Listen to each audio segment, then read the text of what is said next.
ശരവണഭവ. എല്ലാവർക്കും കാർത്തികേയം യൂട്യൂബ് ചാനലിലേക്ക് സ്വാഗതം. ഇന്നത്തെ വീഡിയോയിൽ ഞാൻ നിങ്ങളുമായിട്ട് പങ്കുവയ്ക്കുന്നത് വളരെയധികം ഓസ്പീഷ്യസ് ആയിട്ടുള്ള എന്നാൽ നല്ല കാര്യങ്ങളൊന്നും ചെയ്യാൻ പാടില്ലാത്ത ഒരു നല്ല യോഗമുള്ളൊരു ദിവസമാണ് ഇന്നത്തെ ദിവസം നമ്മൾ ചെയ്യേണ്ടുന്ന വളരെയധികം പ്രധാനപ്പെട്ട കാര്യങ്ങളെക്കുറിച്ചാണ് പറയുന്നത്. തീർച്ചയായും ഈ വീഡിയോ കണ്ടു കഴിഞ്ഞാൽ സ്കിപ്പ് ചെയ്യാതെ തന്നെ നിങ്ങളിത് മുഴുവൻ കേൾക്കണം. കാരണം പുണ്യ യോഗമുണ്ടെങ്കിൽ മാത്രമേ നമ്മൾക്കിത് കാണാനും കണ്ടിത് ചെയ്യാനും സാധിക്കുകയുള്ളൂ. അപ്പം എന്താണ് ഇന്നത്തെ പ്രത്യേകത എന്നുള്ളത് നോക്കാം. ഇന്നത്തെ ദിവസം വ്യതിപാത യോഗം എന്ന് പറയുന്നൊരു യോഗമുള്ള ദിവസമാണ്. ഇതിനു മുൻപും ഞാൻ നിങ്ങൾക്ക് ഈ യോഗത്തെക്കുറിച്ച് പറഞ്ഞു തന്നിട്ടുണ്ട്. മാസത്തിൽ ഒരിക്കൽ ഈ ഒരു യോഗം സംഭവിക്കും. നമുക്ക് 27 യോഗങ്ങളാണ് ഉള്ളത്. അതിൽ 17ാമത്തെ യോഗമാണിത്. ഭദ്രായോഗം എന്ന് പറയുന്നൊരു യോഗമുണ്ട്. ആ യോഗമുള്ള ദിവസം നല്ല കാര്യങ്ങളൊന്നും നമ്മൾ ചെയ്യാൻ പാടില്ലെന്നാണ് പറയുന്നത്. അതേപോലെ തന്നെയുള്ളതാണ് ഈ ഒരു വ്യതിപാത യോഗവും. ഈ ഒരു യോഗമുള്ള സമയത്ത് നമ്മൾ എന്തൊരു ശുഭ കാര്യം ചെയ്താലും അത് നമുക്ക് ദോഷമായേ ഭവിക്കുകയുള്ളൂ എന്നാണ് ശാസ്ത്രങ്ങളിൽ പറയുന്നത്. പക്ഷേ ജപത്തിനും ദാനത്തിനും വളരെയധികം പുണ്യഫലം ലഭിക്കുന്ന ഒരു യോഗം കൂടിയിട്ടാണ് ഈ ഒരു വ്യതിപാത യോഗം എന്ന് പറയുന്നത്. ഞാൻ പറഞ്ഞല്ലോ, 27 യോഗങ്ങളിൽ 17ാമത്തെ യോഗമാണിത്. രുദ്രനാണ് ഈ യോഗത്തെ റൂൾ ചെയ്യുന്ന ഈശ്വരൻ എന്ന് പറയുന്നത്. ഈ ഒരു ദിവസം നമ്മൾ ചെയ്യുന്ന എന്തൊരു കാര്യത്തിനും ഫലം നമ്മൾ വിചാരിക്കുന്നതിലും അധികമായിരിക്കും എന്നാണ്. അതുകൊണ്ട് തന്നെ പർട്ടിക്കുലറായിട്ടുള്ള ഈ ഒരു സമയത്ത് ഏകദേശം 24 മണിക്കൂർ അടുത്ത് ഈ ഒരു യോഗം എല്ലാ മാസവും ഉണ്ടാവാറുണ്ട്. അപ്പം ആ ഒരു സമയത്ത് നമ്മൾ ചെയ്യുന്ന ജപത്തിനും ദാനത്തിനും അക്ഷയ ഫലമാണ് നമുക്ക് ലഭിക്കുന്നത്.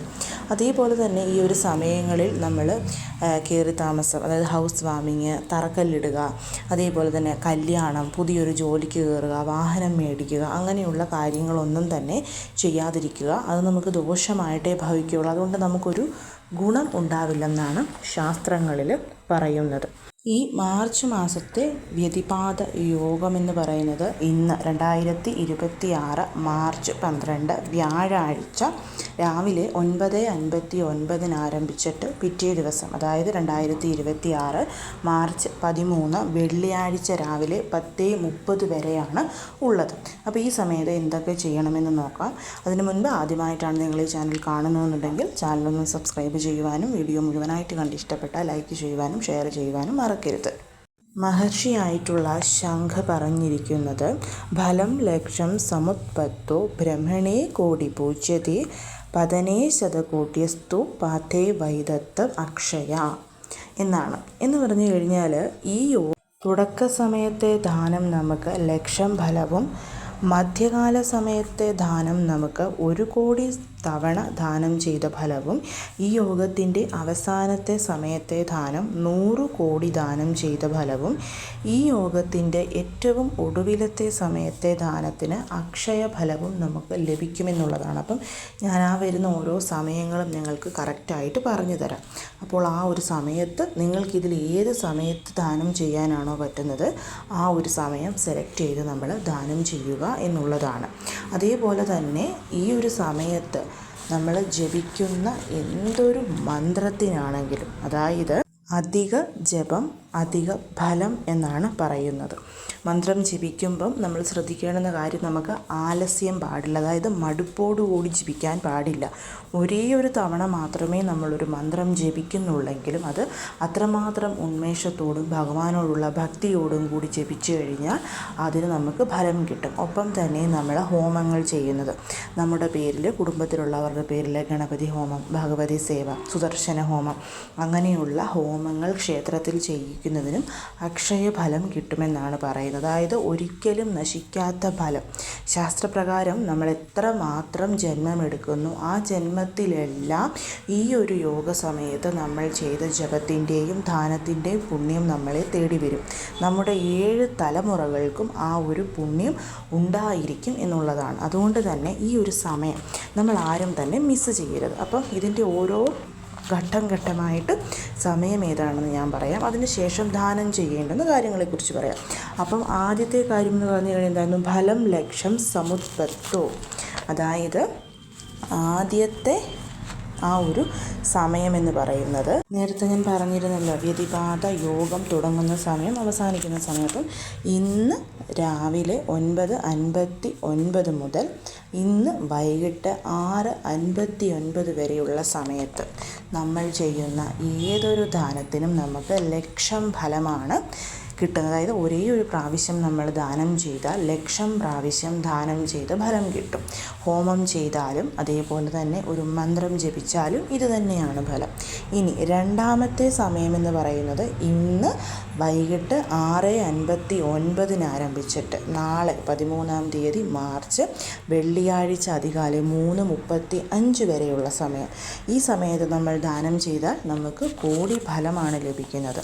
ദാനം ചെയ്യാം, മന്ത്രം ജപിക്കാം, ഹോമം ചെയ്യാം, ഇതിനൊക്കെ നമുക്ക് കോടി ഫലം ലഭിക്കും. ഇനി അടുത്തതെന്ന് പറഞ്ഞു കഴിഞ്ഞാൽ നാളെ വെള്ളിയാഴ്ച രാവിലെ 3:35 മുതൽ രാവിലെ 7:40 വരെയുള്ള സമയം.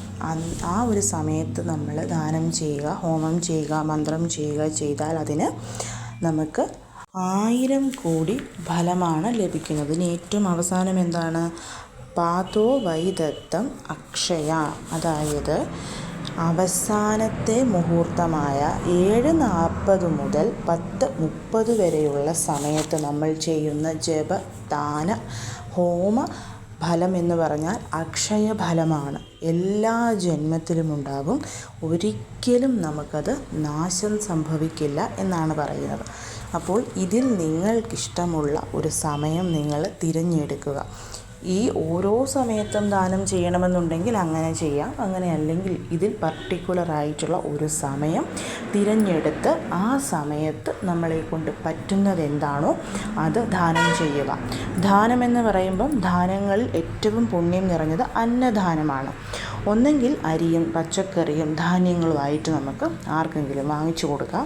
അങ്ങനെ അല്ല എന്നുണ്ടെങ്കിൽ നമ്മുടെ കൈകൊണ്ട് വെച്ചുണ്ടാക്കി നമുക്ക് കൊടുക്കാൻ പറ്റുമെങ്കിൽ അങ്ങനെയും കൊടുക്കാം. ക്ഷേത്രത്തിലെ ബ്രാഹ്മണന്മാർക്ക് വസ്ത്രം, ഇതുപോലെയുള്ള അരി പച്ചക്കറി പോലെയുള്ള സാധനങ്ങൾ വാങ്ങിച്ചു കൊടുത്ത് അവരുടെ അനുഗ്രഹം നേടുന്നത് ഈ സമയത്ത് വളരെ വളരെ പുണ്യമാണ്. പിന്നെ ക്ഷേത്രങ്ങളിലോട്ട് നമുക്ക് ഇതേപോലെ തന്നെ അരി പച്ചക്കറി അന്നദാനമൊക്കെ ചെയ്യുന്ന ക്ഷേത്രമാണെങ്കിൽ അവിടോട്ട് പൈസ കൊടുക്കണമെങ്കിൽ പൈസ കൊടുക്കാം. അതേപോലെ തന്നെ അരി, വസ്ത്രങ്ങൾ, പച്ചക്കറികൾ ഇതൊക്കെ വാങ്ങിച്ചു കൊടുക്കാം, എണ്ണ വാങ്ങിച്ചു കൊടുക്കാം, ക്ഷേത്രത്തിലോട്ട് വിളക്ക് വാങ്ങിച്ചു കൊടുക്കാം.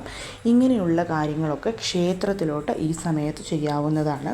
നിങ്ങൾക്കറിയാവുന്ന ഓൾഡ് ഏജ് ഹോം ഉണ്ടെങ്കിൽ അങ്ങോട്ടും ഈ സമയത്ത് നമുക്ക് ദാനം കൊടുക്കാവുന്നതാണ്. ഇതൊക്കെ നമുക്ക് അക്ഷയഫലം ഓരോ സമയത്ത് ചെയ്യുന്നതിനും പ്രത്യേക ഫലമാണ്. എത്രമാത്രം പാപങ്ങൾ ചെയ്തൊരു വ്യക്തിയാണെങ്കിലും, അറിഞ്ഞോ അറിയാതെയോ പാപങ്ങൾ ചെയ്തൊരു വ്യക്തിയാണെങ്കിലും ഈ സമയത്തെ ദാനത്തിന് നമ്മളെ സ്വർഗത്തിലെത്തിക്കാനുള്ള കഴിവുണ്ടെന്നാണ് പറയുന്നത്. നമ്മൾ എത്രമാത്രം പുണ്യം ചെയ്യുന്നു ആ കണക്കനുസരിച്ചാണ് നമ്മൾ സ്വർഗത്തിൽ പോകുന്നത്. അങ്ങനെയാണല്ലോ ഒരു മനുഷ്യൻ തൻ്റെ ജീവിത സമയത്ത് ചെയ്തിട്ടുള്ള പുണ്യങ്ങളുടെ ഫലങ്ങൾ അത് കണക്കിൽപ്പെടുത്തിയാണ് നമ്മൾ ഇതുപോലെ സ്വർഗത്തിൽ പോകുന്നത് തീരുമാനിക്കുന്നത്.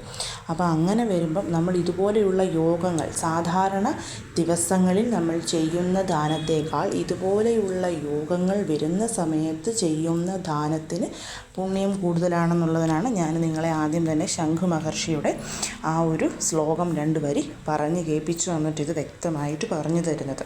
അപ്പോൾ ഈ ഒരു കാര്യം എല്ലാവരും ഇന്നത്തെ ദിവസം ചെയ്യാനായിട്ട് ശ്രമിക്കുക. പിന്നെ മന്ത്രം ഹരേ രാമ രാമ രാമ ഹരേ ഹരേ, ഹരേ കൃഷ്ണ കൃഷ്ണ കൃഷ്ണ ഹരേ ഹരേ, ഇത് എത്ര പ്രാവശ്യം നമുക്ക് ജപിക്കാൻ പറ്റുമോ അത്ര പ്രാവശ്യം ജപിക്കുക. ഓം നമ ശിവായ, ഓം നമോ ഭഗവതേ വാസുദേവായ, അതുപോലുള്ള കാര്യങ്ങൾ. ഒപ്പം തന്നെ പശുവിനെ ദാനം ചെയ്യുന്നതിന് വളരെ വളരെ ശ്രേഷ്ഠമാണ്.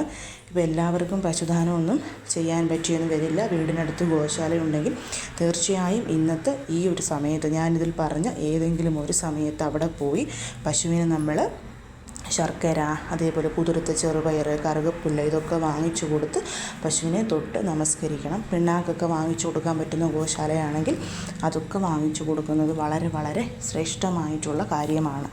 നമുക്ക് പുണ്യം കിട്ടുന്ന പ്രവർത്തികൾ എന്തൊക്കെയാണോ അതൊക്കെ ചെയ്യണം. ഏതെങ്കിലും അമ്പലത്തിൽ നിങ്ങളെക്കൊണ്ട് പറ്റുന്നത് പോലെ ചിലപ്പോൾ അവിടെ വൃത്തിയാക്കാനോ തൂക്കാനോ തുടയ്ക്കാനോ അങ്ങനെയുള്ള കാര്യങ്ങളുണ്ടെങ്കിൽ, പ്രത്യേകിച്ച് പുനരുദ്ധാരണം നടക്കുന്ന ക്ഷേത്രങ്ങളൊക്കെ ഉണ്ടെങ്കിൽ നമ്മളെക്കൊണ്ട് പറ്റുന്ന പോലെ കോൺട്രിബ്യൂഷൻ റിവിഷൻ ചെയ്യാനായിട്ട് ശ്രമിക്കണം. ഇതൊക്കെ നമുക്ക് അധിക ഫലം തരുന്ന കാര്യങ്ങളാണ്. ഇന്നത്തെ ദിവസം നാളെ രാവിലെ 10:30 വരെ അതിനുള്ളിൽ എന്താണോ ചെയ്യാൻ പറ്റുന്നത് ആ കാര്യങ്ങളൊക്കെ നിങ്ങൾ ചെയ്യാനായിട്ട് ശ്രമിക്കണം.